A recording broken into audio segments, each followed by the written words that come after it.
Welcome in. Thanks for joining us for the WHHI Daily News, where we strive to bring you more Lowcountry news more often.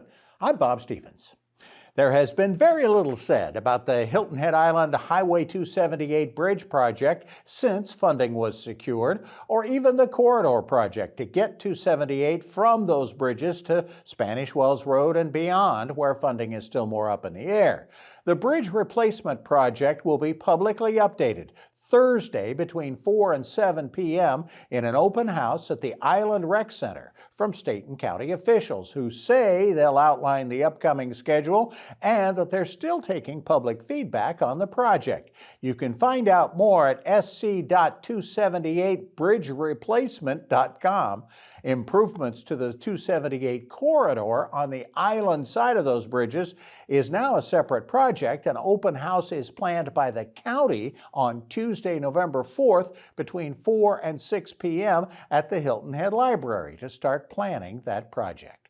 Speaking of driving, here's some good news. Car thefts in South Carolina are down this year, 21% lower in the first 6 months of 2025 over 2024.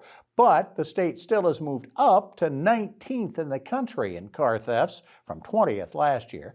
There have been over 5,000 cars stolen in the first half of 2025 in the state. The most popular cars to steal in South Carolina are Honda Accords, Nissan Altimas, Dodge Chargers, and then the two popular pickups, Ford F-150s and Chevy Silverados.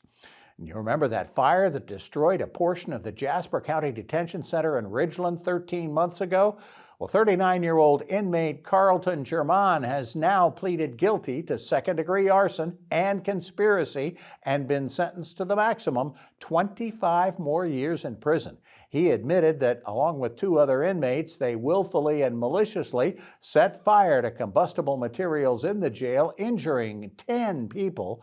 The two other Lowcountry men accused of participating in the incident have not yet stood trial. And there is more inside politics than something seriously impacting our upcoming elections with this story, but it is about $30 million of your tax money. State Elections Director Howard Knapp, who was fired by the State Election Commission last month, has now been arrested and charged on 11 counts, including embezzlement and ethics violations. Knapp is accused of submitting a false bill for new voting machines. His deputy director, Paige Solanich, was charged with wiretapping for allegedly bugging the private room where the commission meets.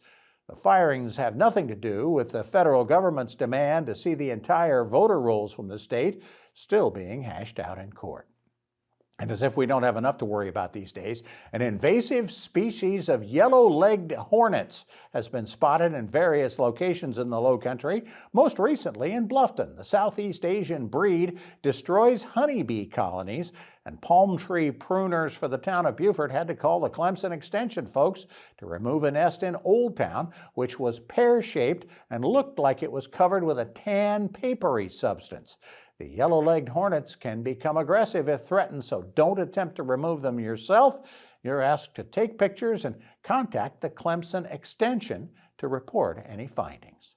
For more details on these stories and other Lowcountry news, we invite you to visit the sources listed on your screen.